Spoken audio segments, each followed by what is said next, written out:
Ya, Swastiastu.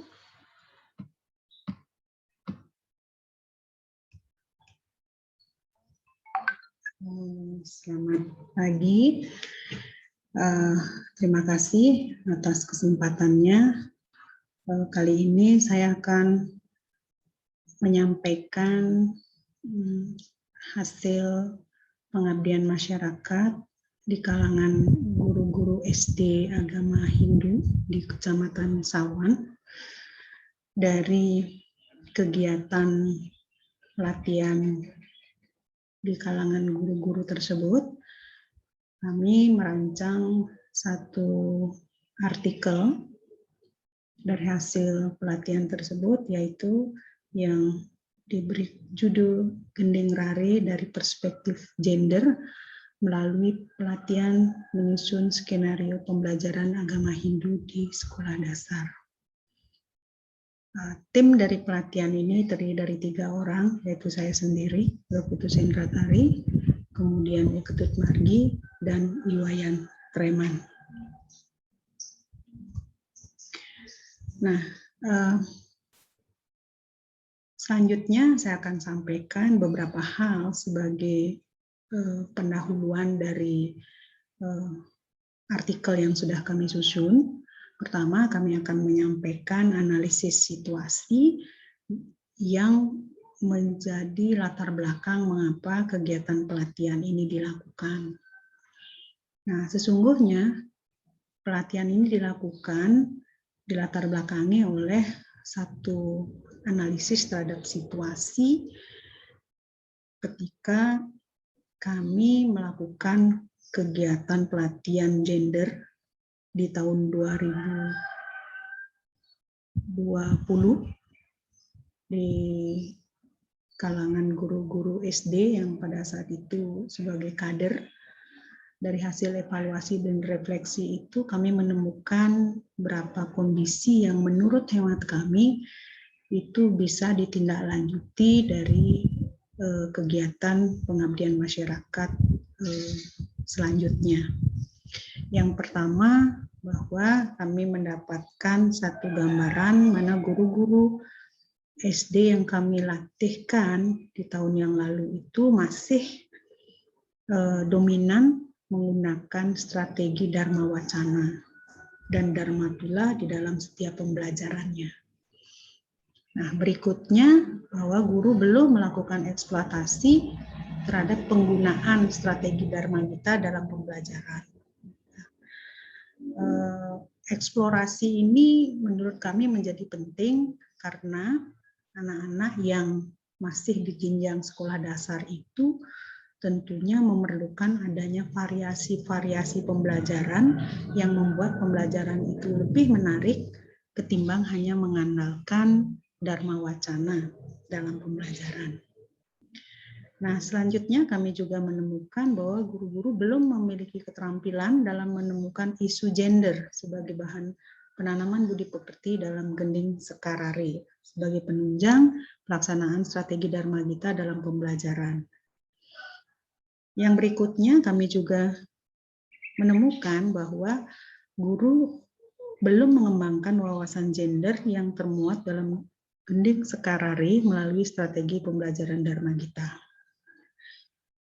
Nah, itulah yang menjadi landasan mengapa kami melakukan kegiatan pelatihan dengan melatihkan guru-guru mengubah pembelajaran yang hanya mengandalkan Dharma Tula menjadi Dharma Gita yang sumbernya adalah dari nyanyian-nyanyian Gending Rare. Adapun tujuan dari kegiatan ini adalah untuk meningkatkan pemahaman guru kader akan pentingnya menyusun pembelajaran inovatif dari konten yang berbasis lokal. Karena Gending Rare itu adalah jelas-jelas merupakan pengetahuan lokal yang sangat populer, bahkan popularitasnya itu sudah sampai di di publikasi lewat teknologi modern berupa YouTube, sehingga sangatlah mudah bagi guru kalau ingin memodifikasi pembelajaran Dharma Gitanya dengan mengandalkan apa yang sudah tersedia di media-media sosial. Adapun manfaat dari kegiatan ini adalah diharapkan akan bisa membantu guru kader memilih dan memilah materi ajar yang bermuatan isu gender dalam Gending Rari untuk kepentingan pembelajaran agama hidup. Nah, metode pelaksanaannya kami laksanakan metode pelaksanaannya dengan mengambil metode daring lewat pertemuan-pertemuan di link-link Google Meet dan juga lewat diskusi melalui WhatsApp group. Nah, kedua metode ini kami ambil berdasarkan dua pertimbangan. Pertama adalah situasi PPKM yang masih sangat intensif dilaksanakan. Yang kedua adalah mendasarkan atas kesepakatan pada guru-guru yang bersedia menjadi kader di dalam pelatihan ini. Inilah link-link yang pernah kami buat dalam kaitannya mengkomunikasikan materi-materi yang akan disampaikan kepada para guru, dan juga percakapan di WAG yang merupakan percakapan yang sekaligus adalah pendampingan pada saat guru-guru berlatih menyusun skenario pembelajaran. Nah, pelaksanaan kegiatannya secara garis besar itu sebenarnya terdiri dari 4 tahapan gitu. Yang pertama adalah pemberian orientasi materi. Tahap satunya itu kami memberikan sosialisasi tentang urgensi penyusunan skenario pembelajaran, sekaligus mendiskusikan pada guru-guru bagaimana penghayatan mereka terhadap penyusunan skenario pembelajaran selama ini, dan apa saja isi dari skenario pembelajaran yang dibuat selama ini gitu. Dan dari sini, dari diskusi di tahap 1 ini kami juga menemukan satu pembuktian bahwa guru-guru memang belum mengintegrasikan Gending Rari untuk kepentingan membuat pembelajaran yang lebih inovatif. Dan kedua, barulah di tahap orientasi materi yang kedua, kami kemudian mengajak guru-guru untuk masuk kepada pemahaman tentang Gending Rari. Nah, ternyata dari orientasi materi tahap kedua ini, kami menemukan gambaran bahwa sesungguhnya guru-guru tidak asing dengan beberapa lagu yang sangat familiar di kehidupan mereka gitu. Hanya saja itu belum memang digunakan untuk kepentingan pembelajaran yang berdimensi gender. Nah, walaupun kami mendapatkan 1-2 orang guru yang memang sudah mengadopsi lirik dari lagu Gending Rari untuk diubah sesuai dengan topik yang sedang diajarkan, misalnya tentang Tri Pararta, Tri Pramana gitu ya. Jadi lagu yang diambil itu adalah yang diadopsi untuk diubah itu adalah lirik dari lagu Gending Rari yang berjudul Ratu Anom gitu. Nah, namun karena kami menemukan bahwa di dalam Gending Rari itu sangat syarat dengan muatan gender, maka kami mendorong guru-guru untuk mengadopsi pula Gending Rari untuk kepentingan pembelajaran kesetaraan gender gitu.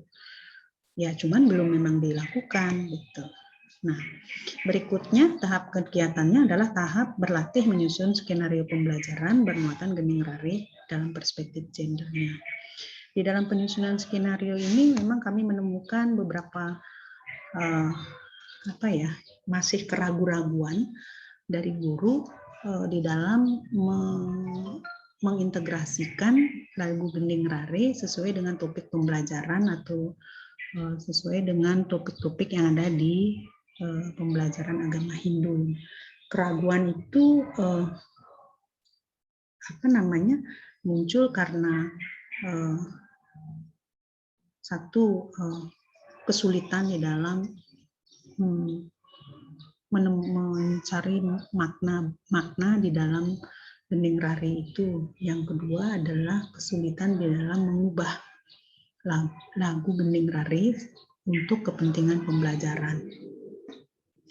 Di dalam penyusunan skenario ini memang kami menekankan bahwa untuk mengadopsi lagu gending rari yang bisa dijadikan medium pembelajaran kesetaraan gender, ada dua strateginya.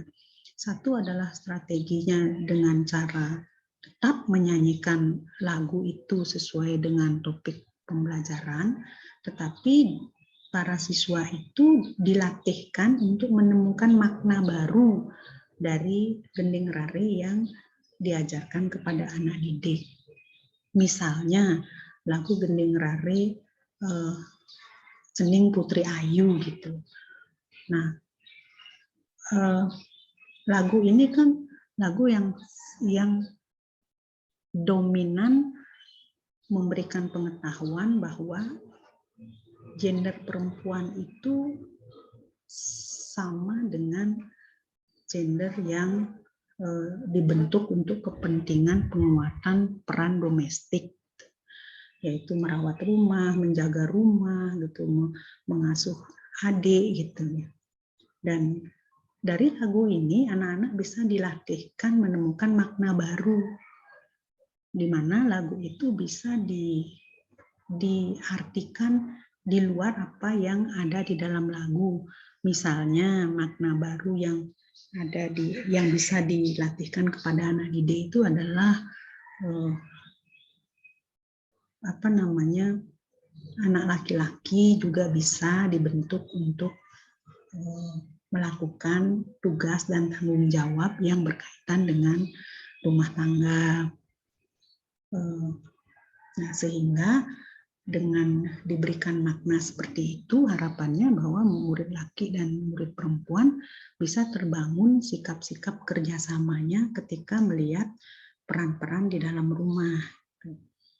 Itu contohnya.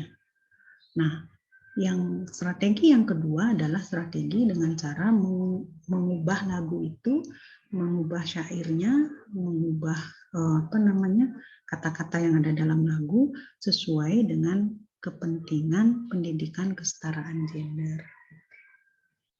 Nah, dari hasil evaluasi terhadap skenario pembelajaran, sementara ini kami menemukan beberapa hal, yaitu pertama adalah keraguan guru di dalam menyisipkan gending rari dan memilih gending rari yang sesuai dengan topik. Yang kedua adalah keraguan guru di dalam menentukan kemampuan untuk menunjukkan bahwa mereka bisa melakukan itu di depan muridnya agar pembelajaran itu menjadi menarik. Yang lebih substantif lagi, kami melihat dari evaluasi yang nantinya akan kami teruskan karena ini kegiatannya juga masih berlangsung, yaitu ketika guru menyusun indikator pembelajarannya dan mengkaitkan dengan model evaluasi yang relevan dengan tujuan pembelajaran. Nah, inilah yang nanti akan kami dampingi supaya guru-guru benar-benar bisa membuat tautan yang sistematis dan berkesesuaian dari skenario itu sampai ke evaluasi pembelajarannya. Nah, inilah hasil dokumentasi dari kegiatan yang sudah kami rancang, baik dari tahap orientasi pertama, orientasi kedua, dan sampai kepada pendampingan. Nah, kemudian rencana tidak lanjutnya tentu adalah pertama melanjutkan pendampingan dalam penyusunan skenario, kemudian yang ketiga adalah menjajaki penyiapan penulisan artikel yang akan dikirim ke jurnal berekrutasi. Demikian yang bisa kami sampaikan. Terima kasih dan minta maaf kalau ada hal-hal yang kurang berkenan. Selamat siang.